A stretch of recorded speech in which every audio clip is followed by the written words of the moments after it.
Hello everyone, my name is Dennis and this is DangGH YouTube channel, your number one CBT learning platform as well as OSCE videos. Kindly do well to subscribe to the channel, share the videos and drop your comment as well so that it becomes an interactive platform where we share ideas and we are counting on your feedback to improve our videos as well. What we'll be doing today is quite interesting one. This is one of the controversial topics, and even initially before I started this whole CBT thing, I wasn't quite getting the understanding of this policy or maybe this way of doing things. But with time, I've got to realize why it is so, and the reason why most people even get that concept wrong.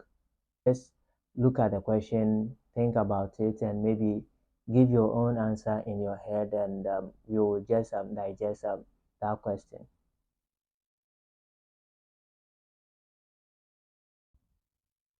The question is basically saying that woman is pregnant.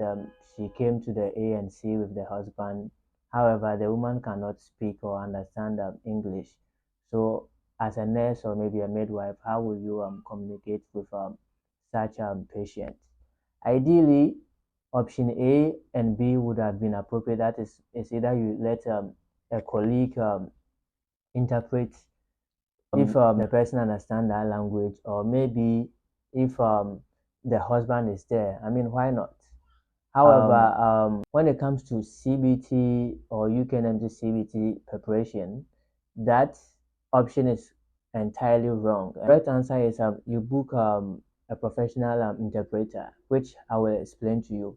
So if you read your NMC code of conduct very well, there's a portion that says that one, as a nurse, you should meet English requirement, which is you should be able to understand and communicate well in English. And obviously, that's the reason why they require you to have a band 7 in IELTS and other bands in OET test as well. So it means that you satisfy that part where you can communicate effectively in English.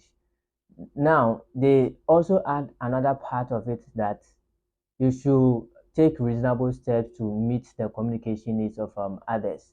So the professional interpreter is a way of meeting the communication needs of others who cannot speak English. I mean, ideally, if a staff can interpret, I think that shouldn't be a big deal. Why go the length of booking a professional interpreter? Or maybe if a relative is quite okay to do the interpretation, why not? However, the concept is that there are certain times where there might be conflict of interest. So suppose the woman is pregnant and the woman is being abused at home, and maybe the nurse should be able to identify that this is a case of abuse, and maybe the husband might be the root cause of the abuse. How well then do you let the husband interpret? It means that the information that the woman might give, if it goes against the husband might try to twist the information which the woman is giving without her notice. So that is one of the reasons why you should book professional interpreter. A certain information that if you put someone in a situation to interpret, maybe a loved one close to the family, there will be this psychological burden, right? So let me give you a clinical example. You went to the hospital with your wife, and your wife has been diagnosed of maybe terminal illness, or probably been diagnosed of serious condition, and you are the one interpreting to your wife that you are at this stage of life and maybe you have 1 month 2 months left to live.